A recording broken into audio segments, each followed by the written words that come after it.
Laurie Huston's News for the Heart is dedicated to helping you give a voice to your own soul. Our hearts have the power to free us from pain and the struggles that keep us from awakening to our true essence. Join Laurie now as we delve into our heart and soul to find the path that will open us to the possibilities and lead us to the life we love to live. Good afternoon. This is News for the Heart. And today I have my amazing and awesome co-host Tom Campbell here today. And well, as you remember last month, I talked about the retreat that we had in the castle in England, which was very amazing. And from that, everybody got together to either have a lunch or a dinner with Tom. And we had a lunch with Tom, and the interesting conversations that came up between Hillary and myself and Marla I just found them really fascinating. We were talking about virtual reality. So we're going to get into that. I know that Tom's a little tired today because he just got home from his trip in Germany. How was that, Tom? That was a very nice trip. It was long. It took us like 2.5 weeks, but it was very productive. Oh, good. Very productive. Good. And I know you have so many more that are happening, but still thinking that I might be going to the one in Tuscany. that one just sounds awesome. That's going to be good. Yeah, we're going to take over a whole village in Tuscany for a week. That will be nice. And we'll add an extra day to it. So we won't be pushing through it quite as fast and furious as we did in the castle. It'll be a little more relaxed and not quite so hard. Hey, yay. That will be better. It will be. All right. So we're going to talk about virtual reality. I guess, we've talked about it before, and I know that this is one of probably your favorite conversations. But during the lunch, we sort of talked about the fact that, the larger consciousness. So we're in one of many different virtual realities, but this one specifically gears towards our own growth and where we are as a planet, as a whole, in this particular planet. Would that be correct? Well, yes, that's correct, but also how we are, our growth as individuals. Right. Our growth in the way that we interact with others. And those others have to do with the critters as well as other people, so it's all humanity, but it's also the whole earth, the environment, everything. It's how do we interact? How do we make the choices that are in front of us is the key. So this virtual reality gives us a lot of choices that have a lot of important consequences. Right. That's the key. And, our environment has consequences. You can't just, do anything in your environment forever and still expect to live here. You have to be aware of other people. You can't just do anything to other people forever either and expect, to live here. So it's our choices that we make, and those choices either help us evolve or de-evolve the quality of our consciousness. That's what we're here to do. And this virtual reality gives us a great place to learn that, because it has so many choices with very strong consequences. Right. So we've got this very specifically created virtual reality that we're all sort of co-creating at the same time, but we're definitely here to grow. And the larger consciousness system has set this up specifically for us to help us grow. Right. Okay. So it brought to mind a bunch of questions about, the fact that so there are many virtual realities. We did some of the exercises that we did at the castle. We were able to connect with other virtual realities if that was a choice, or if we really wanted to go there, that was an option for us. So we know that there are many different types of virtual realities, but this one specifically is geared towards us. It's helping us grow. Obviously, there are different, the other virtual realities may have more evolved, more de-evolved, so it depends on where they are, and how we connect with them. But we can connect with the other virtual realities, but mostly through the larger consciousness system. Is that correct? Well, that's Yes, that's true most of the time. Now, there's two realities that we connect to all the time besides Right. this one. One of them is our dreaming, Right. night dreams, and the other one would be our daydreams, right? Those two, we often wander off in our head, and when we do, say in a daydream, we kind of forget this reality. We can get so involved in what we are creating, and we would say in our imagination, that we kind of let this reality go. We're no longer processing this physical universe anymore. We're caught up in our story inside of our heads in this daydream. Well, that is another virtual reality. It's another data stream that defines a reality. And when we do night dreams, that's another virtual reality. It's not this reality, it's some other reality. So all virtual realities don't have to be like this one. There's all sorts of virtual realities, and it depends on the rule set. This virtual reality that we call our physical universe has what I call a very tight rule set. The rules define every single energetic interaction. Everything, every detail is defined, and we call that science. That's physics, that's chemistry and biology. What those sciences do is they dig out the rules in the rule set. That's what they're about. So biology digs out the rules that have to do with biology and so forth. So physics does the ones that have to do with matter and time and space and the things that physics deals with. Chemists deal with the interaction of molecules for the most part. And that is science. So it's this rule set. But in a dream reality, Right. it's not that tight. The rule set's kind of loose. You can fly, you can teleport, you can do all sorts of things in the dream reality that you can't do here because their rule set is very loose. But both of those alternate realities are there for the same purpose, and that is to give us a chance to make choices. And by those choices, we evolve or de-evolve. Right. Right. Did you get just stuck yet there? We wouldn't get here. Okay. We somehow you got stuck. I'm not quite sure how, but It says, we missed a little bit there. okay, I just got a little thing came on the board that says your internet is unstable. Now, I don't know why that would be, but usually I have very good internet. Yes, you do. Maybe it will heal itself. Maybe it will.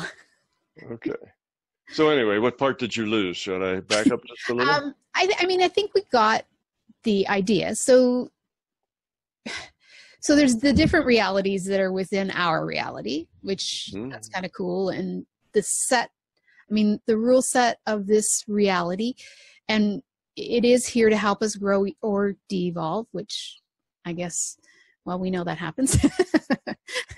Although the way we talked about it at the castle was that it made it sound like it really has been set up very specifically for the group of people that are around that to help us evolve perfectly the way we're meant to. Like, it was really well created and balanced. I mean, we have all these other things, all these other tools that we can use, but they only seem to be added in when we find use for them. And so that was what we were sort of talking about, how, the stars, people probably didn't pay a lot of attention to the stars. And it was only once we started to chart the stars that the stars actually had to be there, if I remember correctly from our conversation. So it's like once we need certain things, then the larger consciousness impacts those things into our virtual reality so that they can have meaning and they can be part of our evolution, Right. which is really the goal. I mean, no matter what, the goal is to evolve towards love, to get out, to lower the entropy, to find that place that we can all, I don't know, do we all grow together? Like, is this a specific, soul group that we all work with? Is it, different individuals to help us? I mean, it seems really interesting, but it seems, I don't know. It seems like everything is here for a reason. We always say that, but this really makes it feel very determined. Does that make, I don't know if that's the right word, but. Well, it's not deterministic in that Right. sense. It's probabilistic. But yes, everything has, is here for a reason. And we can say that that's because choices are the things that we grow by, right? By how we make choices. Well, everything causes us choices, right? Bad weather causes us to make different choices. Everything, ends up in a choice. So because this reality gives us so many choices, many of which are moral choices, choices that are important, choices that affect not only ourselves, but other people. Therefore, they have consequences, not only to us, but other people. Gives us more responsibility than if it was just us.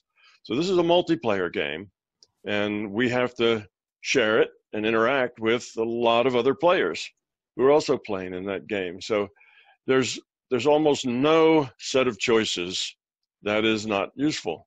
That's why I say everything can serve a purpose. So if you are born with no legs, then you won't have the same experience as somebody who's born with legs, but you will still have choices, and you'll have different choices. So you'll get a different set of choices that will allow you to grow, and those choices and that growth will be very valuable. So there's no situation, no matter how poor you are or how wealthy you are or whatever, you still have choices to make, and by those choices, you can grow. And the kind of choices we're talking about are not so much material choices, but they are choices of how you interact and react to other people. Those are the choices that matter most. Those are the kind of the moral choices, the choices that just aren't about you. They're about others. So those are the choices. So there isn't any situation that I can think of that you don't have an opportunity to interact and react with other people. And it doesn't have to just be people, with other animals. People just being one of the animals that lives here. So it's everything. And with the environment, you interact with that as well. So all these interactions require choice, and that choice requires responsibility. You can make good choices or bad choices. So there isn't any situation you can be in that says, oh, this is a terrible set of choices. Well, you probably say that because it's not the set of choices you'd like to have. But whether you like to have them or not, there are choices there by which you can evolve or de-evolve. And if you see reality in the sense that you just have to deal with what happens and deal with it in the most positive way possible, the low entropy solution, I would say, is how you have to deal with it, as much love as possible, then you're going to evolve, which is the whole point here. Yeah, the point isn't how much money you can collect before you die. That's irrelevant. It's how, what's the quality of those choices? Are they about love, or are they about self-centeredness? Are they about fear? What's your motivation? What drives those choices, love or fear? So that's what we're trying to grow up. So there isn't any situation where you don't have choices and you don't interact with anybody or anything. It just, that would be an extremely rare circumstance, that you would have something like that. So this is a multiplayer game. That means we have to play with a lot of other people, and the things we choose to do affects others, and the things that others choose to do affects us. So we're all in this thing together. Whereas your dream and your daydream is like a single player game. You're the player, and you're getting a data stream from the larger conscious system, and it still gives you choices. And the choices are great because they're choices that you wouldn't get here. In the dream, you're in a dream and some kind of fantastical thing happens, right? You're suddenly in a burning building, and you have the choice. Do I go upstairs and wake up the other people living up there, tell them there's a fire, or do I just get out, and make sure that I get out? So that's your choice. And you wouldn't want to do that here because it would affect a whole lot of other people. It would be a real big disaster. In a dream, you get that choice without any of the consequences. So it puts us in a place where we can have more dramatic choices. And so do our daydreams often put us in a more dramatic space that we wouldn't really want to be doing here. Right. So all those they're all independent realities. They're not ones inside the other. They're all independent realities. And it's they all give us data streams by which we interpret the data for that reality. And they're all doing basically the same thing, giving us choices to make, because that's our job. is to grow up. And the way you grow up is by applying, the quality of your consciousness. You apply it to a problem by making choices. So you apply it, and then it either helps decrease entropy, it increases it. It either moves things toward fear or toward love. And that's really the point of it. And one more thing I should say, and that is that because the system was generated for us to be players in this system, and for all the other critters to be players in this system, but let's say it was generated primarily for us because we are some of the more, so we say, we get more choices than anybody else. We get, others may be just as bright, if not brighter than us, like dolphins or orca or that sort of thing. They have bigger brains than we do. So they may even be smarter than we are, but they don't affect things. They don't have the set of choices that we have. I think your kitty's going to lie down. She's really enjoying this conversation about the critters, and she's like, "Okay, I'm just showing you that." I think she's saying, "Very happy." You rub my belly. Yeah. I think that's the message you're getting. Yeah, definitely. Yeah, she's just making a big point about critters, and yeah. Okay, so I really liked how you talked about how our own individual story is our own virtual reality, because that affects a lot of the things that we've always talked about with choices and fears. And I get that. I get that story helps us understand our own individual fears and choices that we make. Mm-hmm. I guess when I think about our conversation, it was more about how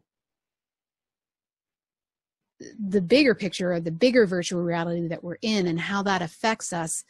But that, things only come to us if we actually need them in our virtual reality. So when we think about so many people, I think about the news and how some people get very attached to the news and how they, get very judgmental and justified in their feelings and about politics and religion. So there's that aspect that, some people get really, she clearly doesn't care about that.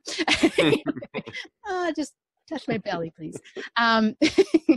But we, so some of us get really involved in the outside world, and some of us, pertain mostly to the inner world in our own inner story, so we can grow and evolve from there. But the outer story, that story that some people get really connected to. So, there's lots of people that say that there's, aliens on the planet and how they affect us. But I got the feeling the way we were talking about our virtual reality is that it doesn't really have, other alien races unless they're somehow co-creating with us and they're part of this virtual reality. But if they're part of another virtual reality, they're not likely going to interfere in this reality. Like, it's not like or is it? Well, if they're part of this physical universe, yes, then they're part of this reality. Our reality is the entire physical universe. That's the place, that's our map that we live on, okay, is in that. So if they come from some other planet and some other galaxy far, far away, then yes, they would be, in the same virtual reality that we're in. But we haven't identified them yet, have we? Haven't. So therefore, do they exist yet? Well, but you see, it's the interaction you're talking about. They don't exist for us. Let's say for you and I. Right. We only say for all the humans, because there's some humans, I'm sure, that would say, they go to lunch with an alien every day. But for us anyway, they don't exist for us because we've not personally interacted with one. So until we do, then we should be very skeptical. Now, after we do interact with one and have lunch and, they take us for a trip, back to where they come from, and we have all this experience, then we can think differently. But one should always stay both open-minded, anything could happen, and skeptical. And if it's not your experience, it can't be your truth. So because somebody else says, oh yeah, I meet aliens and we go to lunch, every other Friday, and I've been to their home and they've been to mine, and they can say all this sort of thing. But if it's not your experience, it's not your truth. It's somebody else's truth. The one who was experiencing it. Okay. It may be their truth, but it's not your truth. So you have to remain skeptical until you have experience where it becomes your truth. So you can read about things. Right. And depending on the overwhelming amount of evidence, you can rate that as more or less probable. So we haven't experienced everything. I've never been to China, Right. but I'm rather certain that China exists. Good point. You see, I've never been to China, but China exists. And that's because I've read about it. And when I was, 5 years old, we looked at all the major land masses in the world and the politics. And, it's been a part of your life for a long time. And people who are Chinese, and you've watched movies, that were taking place in China and so on. So you've had that kind of thing. So at that point you'd say, well, I've never been to China, but I'll give it a 99.9999% chance that it is a real thing. And I'm not just being fooled by people who are making this up. So, but still that 0.999 isn't necessarily a 1. You see, it's not necessarily a 1. You may be 5 or 6 nines after that, 0.9999, but with certainty, you shouldn't be certain unless you have your own experience. Then you understand it much better, because though it may be almost a certainty that there is a China, exactly what that China is like, and what its people are like, and what its culture is like, and the things that they do differently, and the things that they do that are the same, the way they see life and so on, their heritage, their culture, that's different. And I don't know much at all about that. And even though I've read a little bit about it, I still would say that, no, I just have to be skeptical. I don't know. I just don't know that much about Chinese culture. And I don't think you would unless you've been there, unless you experienced it. Even if you read books about it, I don't think you'd really appreciate it until you'd been there. So it depends on the thing. Something obvious like China's existence, yeah, okay, I'll say it exists. And I'll make that statement because the 0.99999, it goes so far out that it's very close to a 1, even though I've never actually seen it for myself. I've seen it on maps, and I know that the maps aren't likely to be drawn up to trick me, because that would be silly. You'd have to be paranoid to think that all the maps you've seen since you were 5-year-old were made just to trick people. That would be rather silly, and it would mean that there were billions of people in cooperation to trick you, which is kind of ridiculous.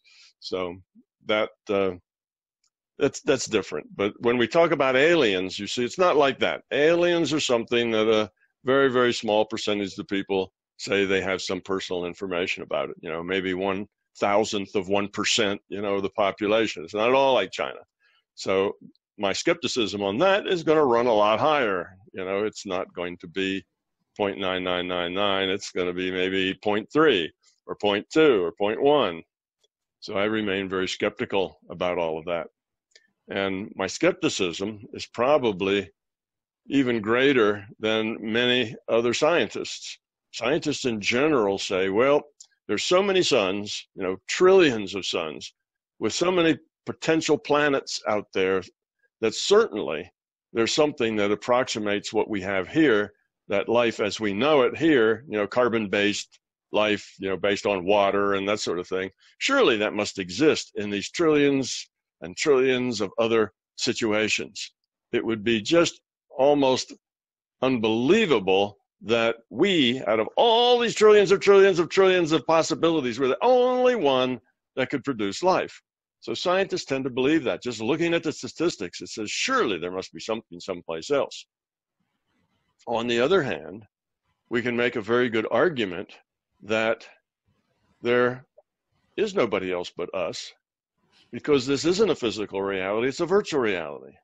A virtual reality has players, and you only need so many seats.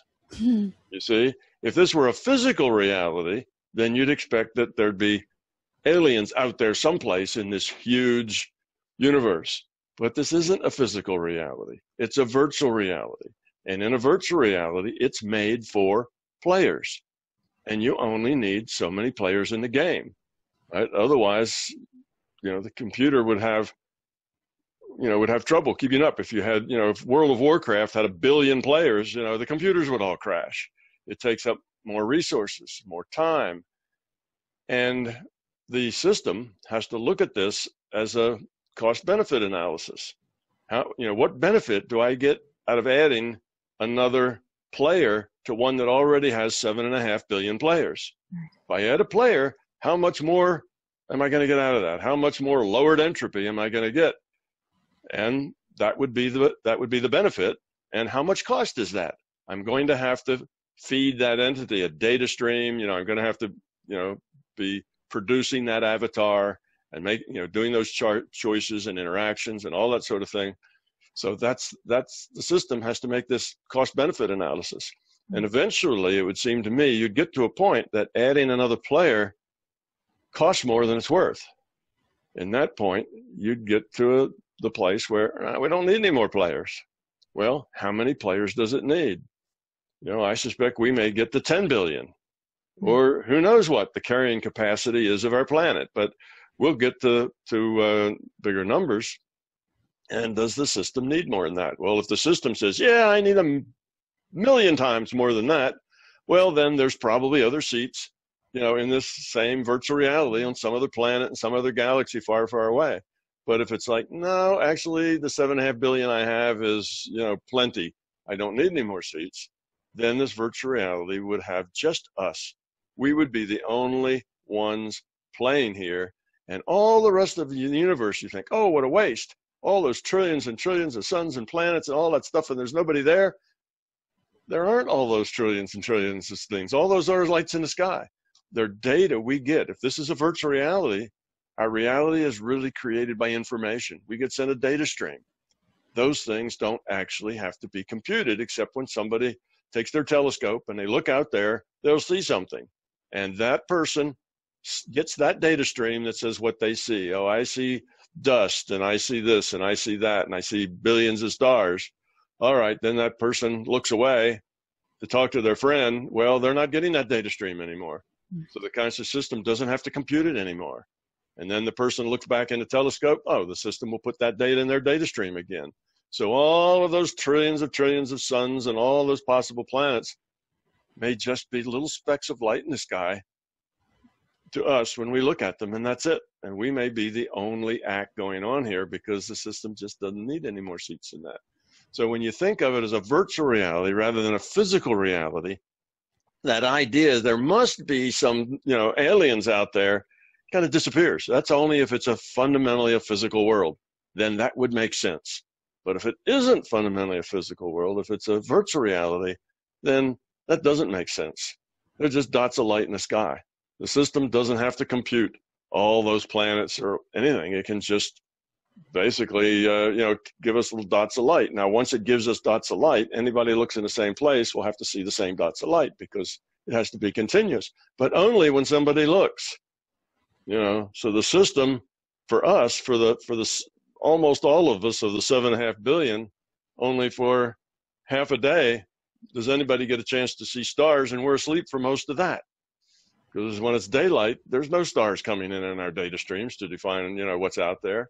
So it's a very trivial thing for the system just to show us what somebody looks at, and the rest of it never has to be computed.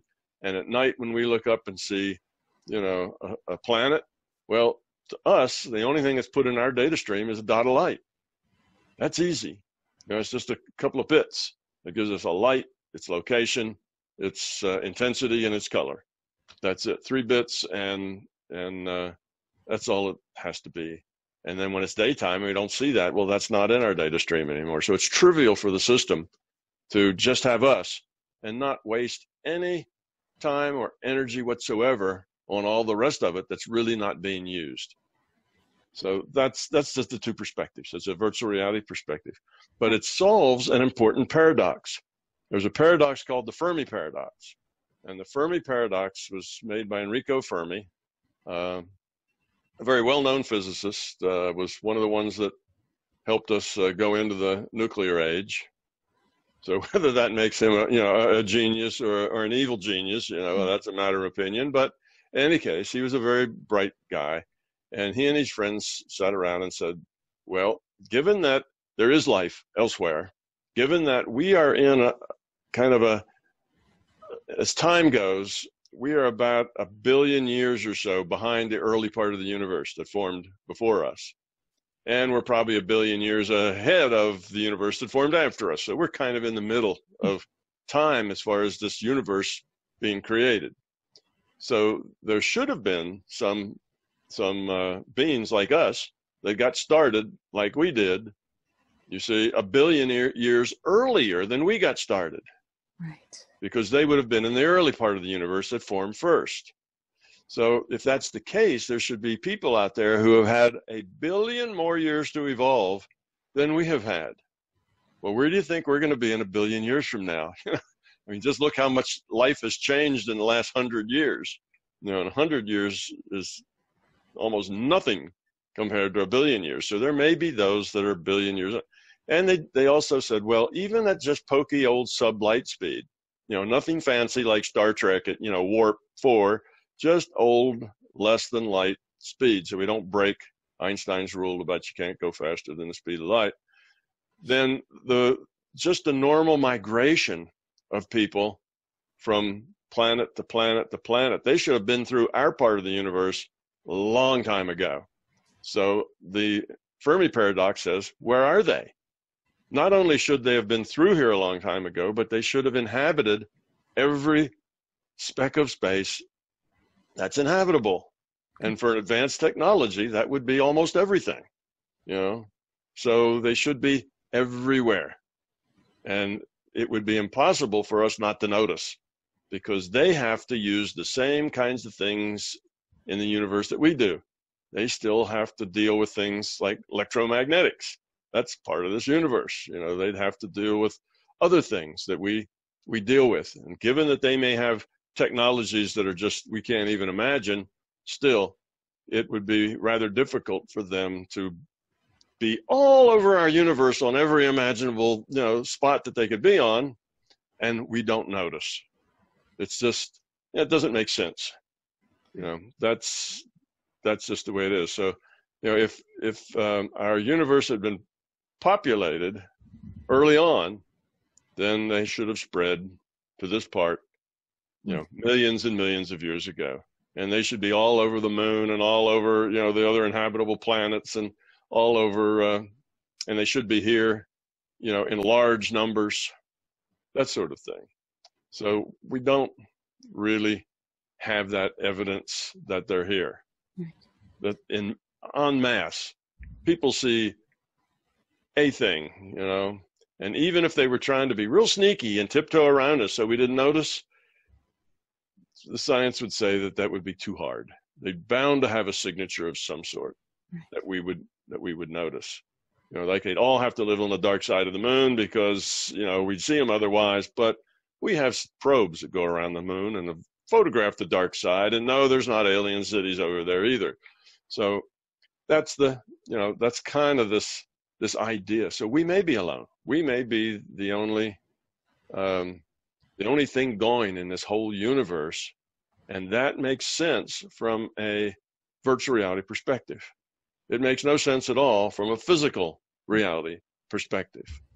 So those are the different views. But now we see that science is telling us that this is a virtual reality. So, the answer, that's kind of been a big question for, I don't know, maybe 2,000 years, this thing between, is this a virtual reality? Even the Greeks, argued about this, and so did, Buddha, before them and so on. But that big question has been there with very little proof about whether it is or whether it isn't, until we got to the early 1900s when we had the double slit experiment and realized that this cannot be a physical reality. And since then, there's been hundreds and hundreds of other experiments that have said the same thing.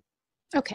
So that's when it comes to the facts, we finally got them. And the answer is, this is not a physical reality. So that means it's a computed reality or an information-based reality, which means aliens, maybe not, but it could be that we've got enough seats here. Right. Don't need any more seats. And okay, so now we're looking at a world that is a very tiny planet that has a lot of resources, but we're kind of making a mess of that. And we have a lot of people on a very tiny planet. And so then the question becomes, well, there's so many things that we can go through with this, but so is the planet really in danger? It's not a physical planet. So, I mean, other than the fact that we're looking at the choices that we're making and the intention upon the choices that we're making and whether we're evolving or de-evolving, but the planet isn't really in danger unless we make terrible choices like nuclear bombs and things. But would there be a benefit for ending this virtual reality, or would there be a benefit for us having to find another planet? Or, it seems like we wouldn't need all of the fears that we have created, for lack of a better word, of all the things that could go wrong, because we definitely like to focus on all the things that could go wrong. But are we really, is anything really in danger if it's just a virtual reality? Well, you say if it's just a virtual reality, there's nothing more real than a virtual reality. All realities are virtual realities. Virtual realities aren't like fake cousins to real realities. Yeah, I get that. Every reality is a virtual reality. So this reality is a virtual reality. The dream reality is a virtual reality. Daydreaming is a virtual reality. They're all virtual realities. When you go, out of body, it's just it's a single player game, and then, it's virtual reality. It's just that what you find there is just for you to make choices. It's your own, kind of personal reality, if you will, to make choices in, even though you meet other entities there. Most of the other entities you meet are NPCs, non-player characters. It's all set up there for you to learn something. So that tends to be the way things are. So yes, we could destroy the Earth. I mean, we've probably come up with, half a dozen ways to destroy the Earth, right? We could destroy it with nuclear weapons and so poison the atmosphere so everything dies. We could do it with global warming. It could get to where the surface of the planet is, 200 degrees or something, and, nothing lives. We could do it with poor ecology, to where we destroy the Earth's ability to allow us to live here. We destroy all the things that, provide sustenance for us. We could pollute everything to the point that it was useless. So there's lots of ways we could destroy the Earth, but it's unlikely that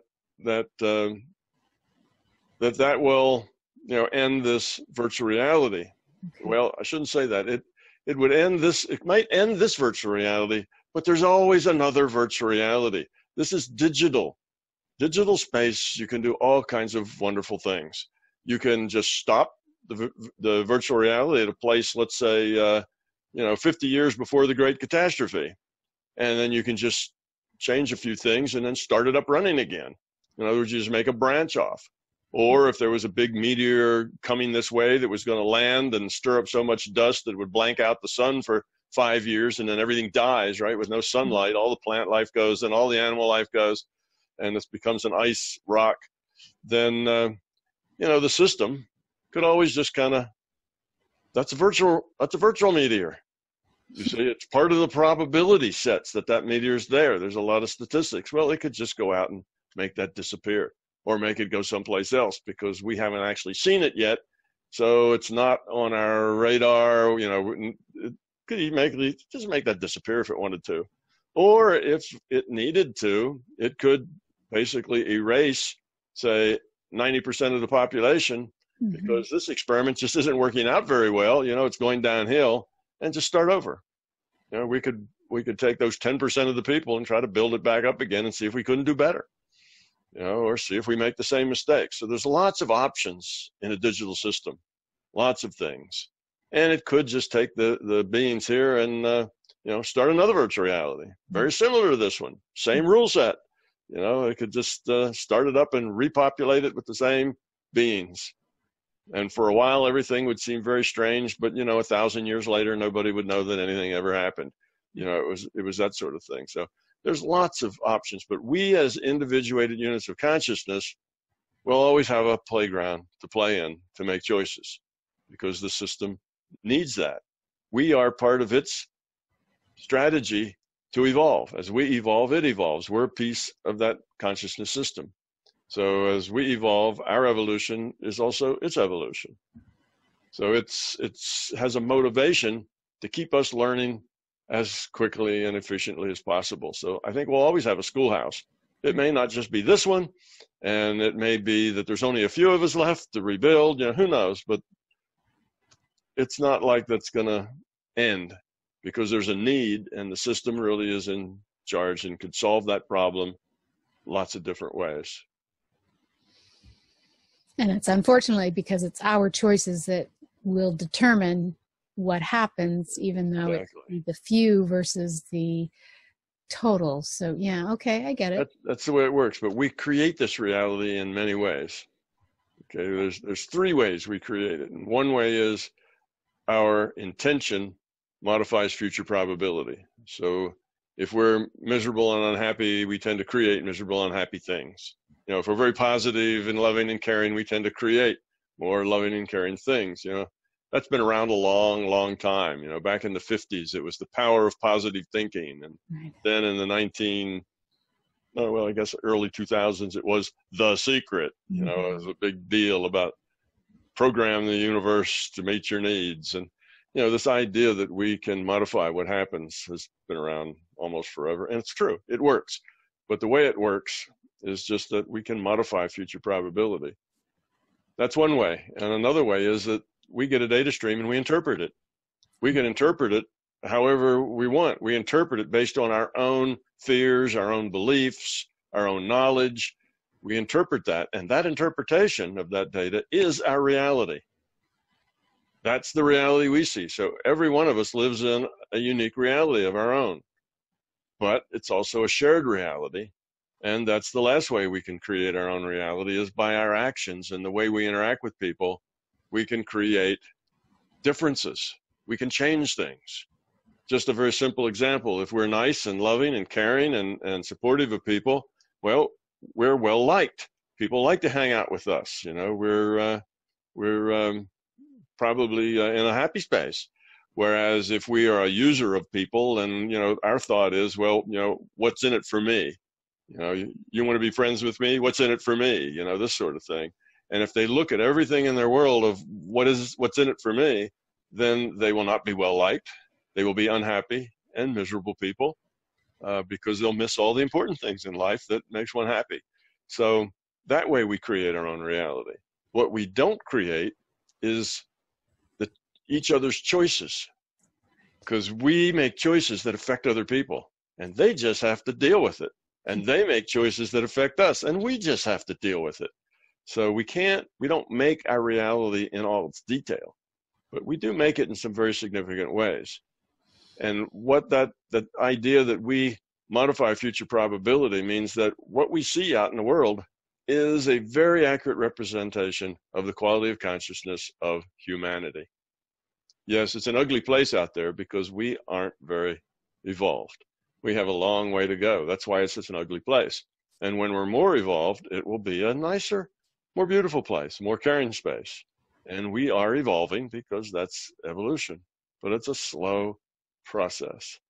But the process is working, and it's actually been speeding up. We've made more progress in the last 200 years or 300 years than we probably did in 1,000 years before that. So it's working, but it's still not such a nice place to be in many ways. And there still is a lot of low quality of consciousness, a lot of greed, self-centeredness, just general ugliness toward other people. Very, very much self-centeredness. Other people don't count. The only one that counts me. Look after number one.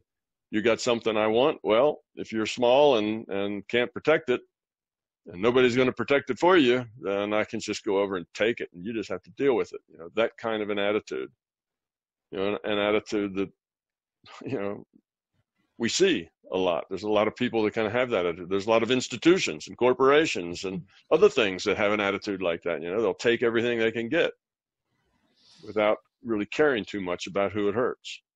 So that's us. That's the way we are. But our job is to do better than that. It's to grow up. But the system will give us help. If we want to grow up, it will help us because, as I say, as we grow up, it grows up. As we evolve, it evolves because we're just a piece of it. So it has a vested interest in our success.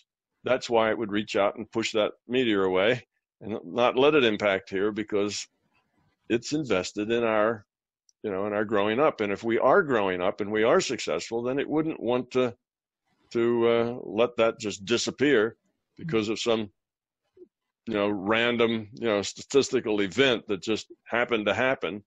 That wouldn't be, you know, it could interfere with that.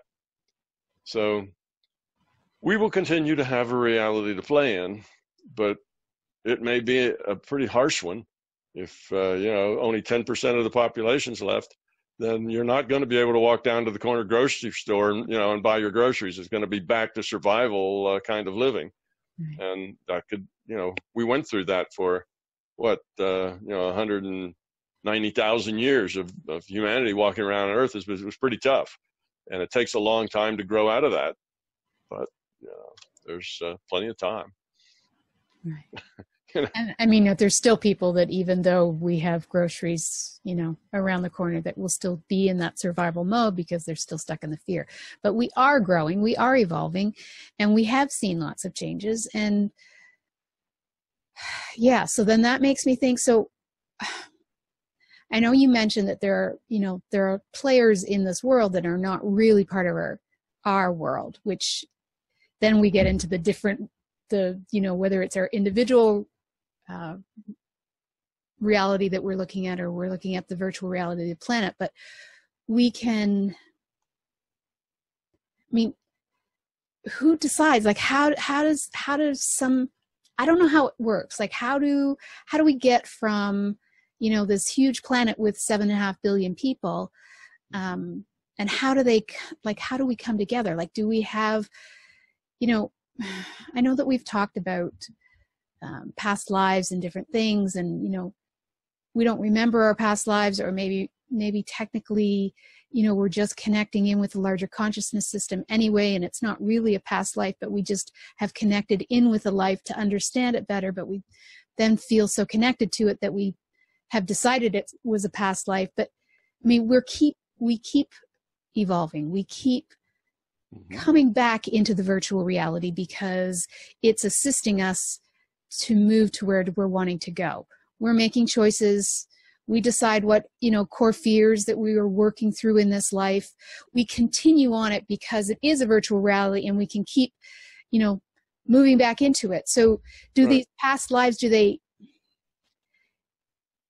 they're obviously a continuation and growth, and not always, you know, we may have one life where we, you know, we're kind and compassionate and loving, but then we may choose to have a different experience in the next life where we need different challenges to help us grow. It's kind of like that Pollyanna thing that some people seem to have, that, you know, that everything is perfect, but they don't really need to grow because, or nothing's pushing them to grow because they think everything's perfect anyway. But so we have each of these different, I don't know, different evolving processes that we go through. We can make and choose which ones. We can go into different virtual realities, I assume, as well, beyond this one. We can come back, we can play. But it's always about our growth. It's always about our growth. Yes, there are other virtual realities. You tend to come back to the ones you're used to because you already kind of understand the process and the culture and so on. Yeah, all of that you say is true. It takes, you know, what we're trying to do is let go of fear and become love. Well, that is not an easy thing to do. It's a very hard thing to do, because in order to do that, it's not intellectual. It's all at the being level. It's about not what you think, it's not what's in your mind. It's who you are. And to change who you are is not an easy thing. You have to grow up. In my book, I call it, have to pull yourself up by your own bootstraps, and that means it takes a while to do that. It's not quick. And what happens to us is that by the time we get to be old, we tend to have trapped ourselves in a set of beliefs and ideas. And, we've been there, we've done that, we know what it is. And if we've had a really happy life, then we may be very pleasant. But if we haven't, then we're crotchety and we're, complain a lot. And, all we do talk about is our pains and this sort of thing. And at that point, you're not growing very much anymore. This open-minded part goes away. Even the skeptical part goes away. The only thing remaining is that you think you know everything already that's important, because you've been there and done that, and there isn't anything that exists really outside of your experience. It's kind of the idea. Well, then you're trapped. How are you going to keep growing? You say, if you get to that. So we tend to paint ourselves into corners with our own beliefs and ideas as we get older. So it's really a good thing to get to start over again, because in the beginning, growth is a lot quicker. We grow and we understand, we're open, it's a world, and we don't understand it, and we're trying to understand it, and we have a lot more opportunity for growth at that point. So that's why we need past lives, because changing yourself at a fundamental level is a difficult thing to do. It takes a lot of effort to do that. Pulling yourself up by your own bootstraps is a term that was in physics. It's kind of a what they call a tongue-in-cheek statement, because you can't grab hold of your boots and then pull yourself up in the air. It's a thing that you can't do, but it's a statement that means basically evolution. An athlete, let's say you're an overweight, non-athletic person, but what you really want to do is run a marathon. Well, you have to change yourself. You can't run a marathon by being a non-athletic, overweight individual. You'll never get there. You'll fall over before you make that 26 miles or whatever it is. It'd just be impossible. But you can do it. You just have to practice and practice and practice and get in shape and trim down, build up the right muscles, build up the stamina, and then, 5 years later, 10 years later, whatever it takes, you can run a marathon and be reasonably good in it. You may not win it, but you can at least run it. So that's what I mean by pulling yourself up from your bootstraps. It's never easy. And the only way to do that is by increment, by increment, by increment. That's how you pull yourself up by your own bootstraps. So that's what evolution is all about. So that's what we're doing here. We're trying to evolve, and it is a very slow process. But fortunately, like any evolutionary process, is the more you evolve, the easier it is to evolve more. The more you learn, the easier it is to learn more. When you're 4 years old, not quite ready for kindergarten yet, it's really hard to learn things because you don't have the concepts, you don't have the language, you don't have the experience, you just don't have what it takes. So learning things in the outside world tends to be difficult. Now, learning the basics tends to be easier. At those ages, you're learning language, you're getting more sophisticated in your ideas. So you're learning quickly at that basic level. But the more you learn, you can learn more. So you have to learn what 5-year-olds learn so you can learn what 6-year-olds learn. And you have to learn that so you can learn what 7-year-olds learn. And it just keeps growing to where by the time you're in graduate school or have been working, in some profession for a while, you know a lot of stuff because you've been working on it a long time. And then the more quickly you can learn more. So you could be graduate school and in one thing, decide you want to change careers, and in 2 or 3 years, you could retool yourself in another whole career. Whereas it might have taken you 10 or 15 years to get there in the first place. Now you can do it more quickly. So the good news is that we are evolving more quickly now. And at the rate that we've been going, we have a chance in 20 or 30 or 50 years, in this century, we have a chance to really make huge progress. But it's only a chance. We still have free will, and it still requires us to make good choices. But we do have a chance. Everything's moving much, much faster. I mean, just the time between when I was, when I was 40 even. I'm 74 now. So even the time from 40 to now, things have changed tremendously. When I was 40, there were no cell phones. No, they didn't exist. Well, how much have cell phones changed our life, as far as communication? When I was 40, there was no, well, maybe there was. There wasn't much of an internet. It was still in its infancy. It's not like it is now. There was no Google that you could just say, well, when's the next, ball game with such and such in that stadium, and you can type it, and there it is, a piece of arcane information that would be really hard to dig out if you really didn't know. You'd have to find somebody that did. Now you can get everything in a couple of seconds. None of that stuff existed. So our reality in just a few decades has changed dramatically. And think what it was like 500 years ago. From decade to decade, from century to century to century, nothing much changed. It all was similar. Yeah, there were little changes here and there, but it just was real slow. Every century was about the same as the last century. All the players changed. There were different despots in charge, and different warlords, and that were there, but it all was basically the same sort of thing. But now things are going fast. So we have an opportunity to really end up in, say, even a couple of decades to a totally different place than we are right now. So we're at a very exciting time where change is starting to get quick. And we have an opportunity to really make some big strides. We also have the opportunity to blow it all and go backwards, regress. We have that opportunity too. Yeah. It depends on the quality of our choices and our understanding and that sort of thing. But so I'm very hopeful, because the first time since humanity has been here, like I say, about 200,000 years, we actually have the ability to make huge progress as a race, as opposed to just little pockets of individuals. So that's pretty powerful. We could do it, or like I said, we could blow it. But if we blow it, we get to try again. And evolution is like that. Sometimes it's one step forward and 2 steps backward, but you get to go forward again. And evolution is very sturdy. It just keeps cranking on, no matter whether it gets setbacks or not. So we will get there. We will. Well, this has been a very interesting conversation, I have to say. I have a feeling we're going to carry this over to next month and possibly even the month after that, because I still have way more questions. Yeah.